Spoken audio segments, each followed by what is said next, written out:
2016 से 2019 तक लगातार 3 साल मैं एक लॉस मेकिंग ट्रेडर था और मेरा टोटल लॉस 50 लाख रुपीस से ज्यादा का हो चुका था। मैंने ट्रेडिंग बुक्स, कोर्सेस, टिप्स सब कुछ आजमा लिया था, लेकिन मैं प्रॉफिट नहीं कर पा रहा था। फिर मैंने कुछ चीजें थी जो इंप्लीमेंट करी, कुछ रूल्स थे जो मैंने इंप्लीमेंट करे, और उससे मैं एक लॉस मेकिंग ट्रेडर से एक प्रॉफिट मेकिंग ट्रेडर बना। और आज हम बहुत बड़ा फंड मैनेज करते हैं। आज मैं एक अकाउंट का आपके साथ profit and loss statement share करने जा रहा हूं, और जो प्रॉफिट बना है 2024 में, दैट इज 72,90,707 रुपीज। कैसे ये ट्रांसफॉर्मेशन हुआ, ये सारी चीजें आज आप इस वीडियो में सीखेंगे। So let's start the video. YouTube पे मैंने 2 अकाउंट शेयर करे कि जिसपे मैं अपने ट्रेड एग्जीक्यूट करता हूं। First is Zerodha and second is Motilal Oswal. सबसे पहले हम हमारे बड़े अकाउंट जो कि है 2.5 करोड़ का मोतीलाल ओसवाल का, उसका प्रॉफिट एंड लॉस स्टेटमेंट देखेंगे, एंड उसके बाद हम ज़ीरोधा अकाउंट को कवर करेंगे। अब यहां पे मैंने मेरे रिलेशनशिप मैनेजर को बोल दिया था मुझे मेरा profit and loss statement mail करने के लिए। तो यहां पे आप देख सकते हो Vikas Tyagi is my relationship manager. vikas.tyagi@motilaloswal.com official Motilal Oswal की मेल आईडी से मुझे मेरे ऑफिशियल मेल आईडी के ऊपर प्रॉफिट एंड लॉस स्टेटमेंट जो मेल किया गया है। अब यहां पे हम प्रॉफिट एंड लॉस स्टेटमेंट के ऊपर चलते हैं। DELD1489, यहां पे मेरा क्लाइंट कोड देख सकते हो आप। ये सेम क्लाइंट कोड आप चेक कर सकते हो मेरे सारे अदर वीडियोस में जिसमें मैं ट्रेड डेलता हूं।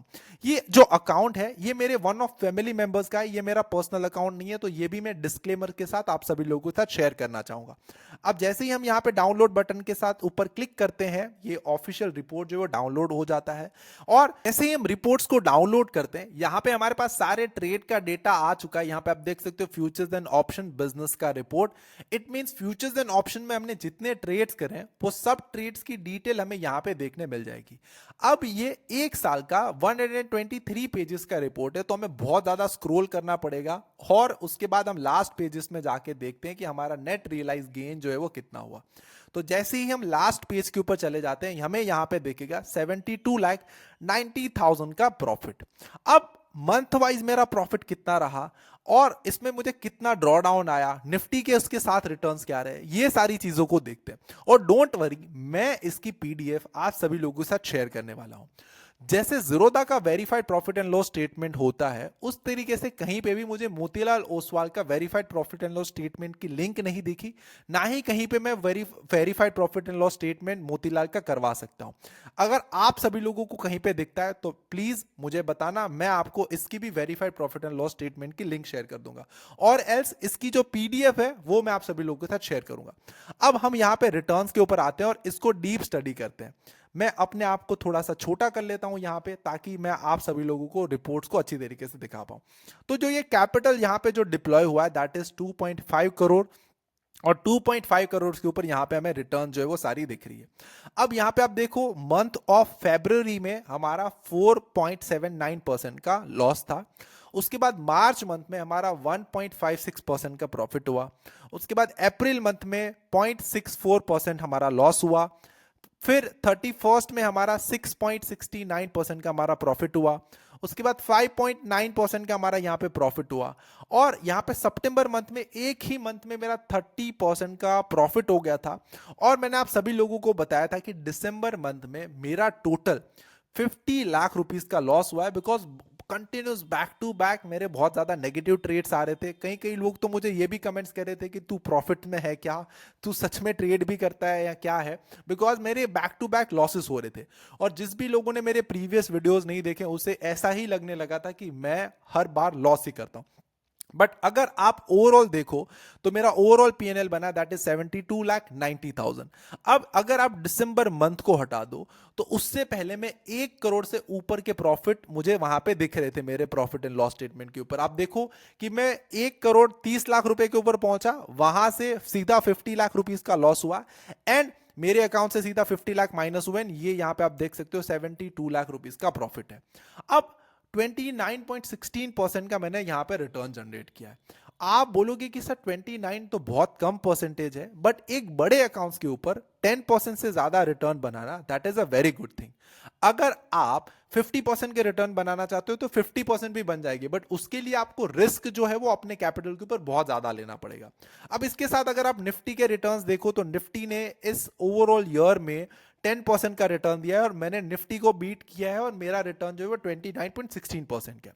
इसके साथ साथ मेरे कुछ म्यूचुअल फंड्स है, कुछ एफिक्स डिपॉजिट प्लेज करी हुई है, कुछ शेयर्स के ऊपर प्लेजिंग करी हुई है, तो उसमें जो रिटर्न बना है दैट इज डिफरेंट। ये सिर्फ और सिर्फ फ्यूचर्स एंड ऑप्शंस का है। अब हम जीरोधा अकाउंट का प्रॉफिट एंड लॉस स्टेटमेंट देखते हैं एंड देखते हैं कि जीरोधा अकाउंट्स में कितना प्रॉफिट एंड लॉस बना। वहां पे मंथ ऑन मंथ बेसिस के ऊपर देखेंगे एंड उसके बाद मैं आपको 3 ऐसे सीक्रेट शेयर करने वाला हूं जिसकी वजह से मैं यहां पे इस मुकाम तक पहुंचा हूं। So let's go into the Zerodha. जैसे हम जीरोधा अकाउंट्स के ऊपर आ जाते हैं, यहां पे आप मेरा नाम एंड सारी चीजें देख सकते हो। हमें सबसे पहले कंसोल में जाना है। कुछ एरर की वजह से यहां पे ये अकाउंट वैल्यू जो है वो -2.42 करोड़ के दिखा रहा है, बट मैं ये सारी चीजें शेयर करूंगा, इसका वेरीफाइड लिंक भी शेयर करूंगा, ऐसा कुछ नहीं है। जीरोधा की कुछ ग्लिच की वजह से ये हमें यहां पे दिख रहा है। जैसे हम पीएनएल सेक्शन में जाते हैं, यहां पे हम फ्यूचर्स एंड ऑप्शन को सिलेक्ट करना है। हम यहां पे सबसे पहले चले जाते हैं 1 जनवरी पे, राइट। 4 जनवरी से लेके 2025 तक का पीएनएल हम यहाँ पे देख रहे हैं। तो टोटल यहाँ पे इस अकाउंट में अराउंड 45 लाख रुपीस का ये टोटल अकाउंट है, जिसपे 15 to 20 लाख रुपीस यूज होता है और उस पे 8,81,000 का प्रॉफिट हुआ है। अब यहां पे मैं आपको एक चीज शेयर करना चाहता हूं कि अगर आप मेरे से स्टार्टिंग के 4 महीने का पीएनएल देखो तो स्टार्टिंग के 4 महीने में मैंने कोई भी पैसे नहीं बनाए मार्केट से। अगर जनवरी से लेके अप्रैल मंथ तक आप मेरा प्रॉफिट एंड लॉस देखो, मैं ऑलमोस्ट नेगेटिव में था। और उसके बाद अगर आप देखो अप्रैल मंथ से अभी मैं थोड़ा आगे बढ़ता हूं, लेट्स से मैं मई से लेके दिसंबर तक का अगर मैं आपको पीएनएल दिखाऊं, हम दिसंबर को सिलेक्ट कर लेते हैं एंड यहां पे फरवरी मई 1 से सिलेक्ट करते हैं, तो आप देखना मैंने यही 4 से 5 मंथ में ज्यादा से ज्यादा प्रॉफिट बनाया। तो 8.91 लाख रुपीस का रिटर्न जो यही 4 मंथ में बनाया। बट आप यहां पे एक चीज सोचो कि क्या मैं वो स्टार्टिंग के जो 4 मंथ थे उसको मैं स्किप करता हूं, कर सकता हूं? इट मींस नहीं कर सकता। द रीजन इज दैट मुझे नहीं पता कि मार्केट मुझे कब प्रॉफिट देने वाला है, या मुझे नहीं पता मार्केट मुझे कब लॉस देने वाला है। तो ट्रेडिंग का बेसिकली रूल क्या है कि आपको आपकी ट्रेडिंग स्ट्रैटेजीज और आपको अपने रूल्स को फॉलो करना है। कब प्रॉफिट होगा कब लॉस होगा वो आपके हाथ में नहीं है। मार्केट जिस हिसाब से चलेगी, आपकी सिस्टम जिस हिसाब से चलेंगे, उस हिसाब के आपको प्रॉफिट एंड लॉस होना है। The number 1 rule I learn is that is do systematic trading. It means अपने ब्रेन को शटअप कर दो, कोई भी विचार मत सोचो क्या करना है, मुझे कैसे ट्रेड लेना है, अब मार्केट यहां से क्या करेगा, कहां पे मार्केट जाएगा। वो सोचने से बेटर है कि मेरे जो सिस्टम मुझे ट्रेड्स दे रहे हैं, जो कि ऑलमोस्ट बैक टेस्टेड हैं 20 इयर्स के डेटा के ऊपर, मैंने हर साल का बैक टेस्ट करा हुआ है, हर ईयर में मेरी स्ट्रैटेजी जो है वो प्रॉफिटेबल है।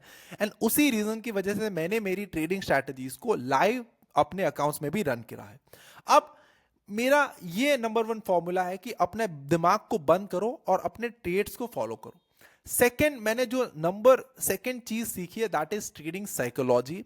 ट्रेडिंग साइकोलॉजी का मतलब क्या है, यहां पे आप समझो कि जो भी आपको प्रॉफिट एंड लॉस दिखता है आपके अकाउंट्स के ऊपर, वो आपके ब्रेन्स के ऊपर इफेक्ट नहीं करना चाहिए। अगर आपको बहुत ज्यादा प्रॉफिट्स हो रहा है तो उस रीजन की वजह से आपको रिस्क नहीं बढ़ा देना है, और अगर आपको बैक टू बैक लॉसेस हो रहा है तो उस रीजन की वजह से आपको आपके ट्रेडिंग को बंद नहीं करना है। See, profit and loss is the part of game. Loss आपको होने ही वाला है। Without loss you can not make profit, without profit you can not make losses. But यहां पे आपको एक चीज समझनी है that is risk is to reward. अब देखो मेरी ट्रेडिंग स्ट्रैटेजी से मैं आपको बताता हूं कि मेरा जो एक्यूरेसी है वो सिर्फ और सिर्फ 32% की। अब आप बोलोगे सर सिर्फ 32% की एक्यूरेसी, 32% के साथ कोई कैसे प्रॉफिटेबल रह सकता है? बट मेरे जो लॉसेस होते हैं दैट इज मैं अगर 5 लाख रुपीस का लॉस कर रहा हूं तो उसके सामने अगर मुझे प्रॉफिट होगा तो सीधा वो 30 लाख रुपीस का होगा, 35 लाख रुपीस का होगा। अगर मैं 5% का रिस्क ले रहा हूं तो मुझे 15% का प्रॉफिट होगा। अगर मैं 5,000 का रिस्क ले रहा हूं तो मुझे 25, 30, 45, 50,000 रुपीस का प्रॉफिट होगा। तो इसीलिए मैंने मार्केट से एक चीज सीखी, don't chase the accuracy, chase profitability and risk is to reward. कि आप जितना रिस्क ले रहे हो उससे 10 गुना ज्यादा जो है आपका रिवॉर्ड होना चाहिए, तभी आप मार्केट से जो है पैसे बना पाओगे।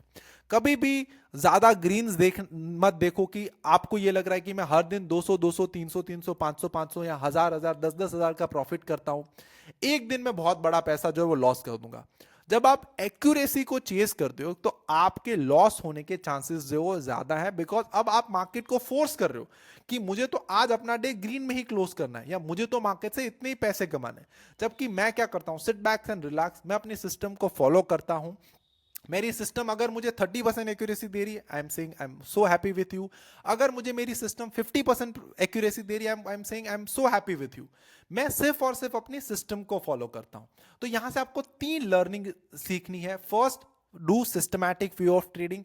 सेकेंड, आप फोकस करो अपना रिस्क इज टू रिवॉर्ड पे, ना कि एक्यूरेसी के ऊपर। थर्ड, अपनी साइकोलॉजी को बढ़ाओ। साइकोलॉजी को बढ़ाने का मतलब क्या है कि जितना ज्यादा से ज्यादा आप ट्रेड की वॉलेटिलिटी या पीएनएल की वॉलेटिलिटी देख सको उतना देखो। क्योंकि यहां पे अगर आपने कभी भी 50 लाख रुपीस का लॉस नहीं देखा तो आप कभी भी 50 लाख रुपीस का प्रॉफिट नहीं कर सकते। जैसे ही अगर 2 लाख का प्रॉफिट हो जाएगा आप कांपने लगोगे और आप अपने ट्रेडिंग को बंद कर दोगे, आप अपने ट्रेड को एग्जिट कर दोगे। साइकोलॉजी का सिंपल मतलब यह है कि जो नंबर्स आपको दिख रहे हैं वो आपके ब्रेन्स के ऊपर इफेक्ट ना करे। आपको बस अपने ट्रेडिंग प्लान को फॉलो करना है, आपको अपने ट्रेडिंग प्लान को एनी गिवन डे पे एग्जीक्यूट करना है। Psychology is like a going to gym every day. देखो, जिम जाना बहुत ज्यादा सिंपल है, इजी है, बट कितने प्रतिशत लोग जिम जाते हैं? बहुत सिंपल एक्सरसाइज चीज है, right? Almost 10% of the people जो है वो एक्सरसाइज करते हैं रेगुलर बेसिस के ऊपर। बाकी 90% ऑफ द लोग क्या करते हैं? एक्सक्यूज करते हैं। आज मेरा पैर दुख रहा है, आज मेरा ये है, कल मेरा फंक्शन है, आज मेरा हैप्पी बर्थडे है, ये है वो है। बट ये सारी सिचुएशन में भी आप रेगुलर जिम पे जा सकते हो या फिर नॉर्मल वॉकिंग कर सकते हो, नॉर्मल रनिंग कर सकते हो। तो ये होती है साइकोलॉजी कि अपने प्लान को एनी गिवन डे पे एनी सिचुएशन में फॉलो करना। और अगर आप इसको फॉलो करते हो तो आपको इमेंस अमाउंट ऑफ रिजल्ट जो है वो यहाँ पे देखने मिल सकते हैं। आई होप आज का ये जो वीडियो है आपको पसंद आया होगा, कुछ ना कुछ चीजें आपने सीखी और समझी होगी। Till then keep learning, keep earning and keep making money from the stock market. Have a good day, bye bye.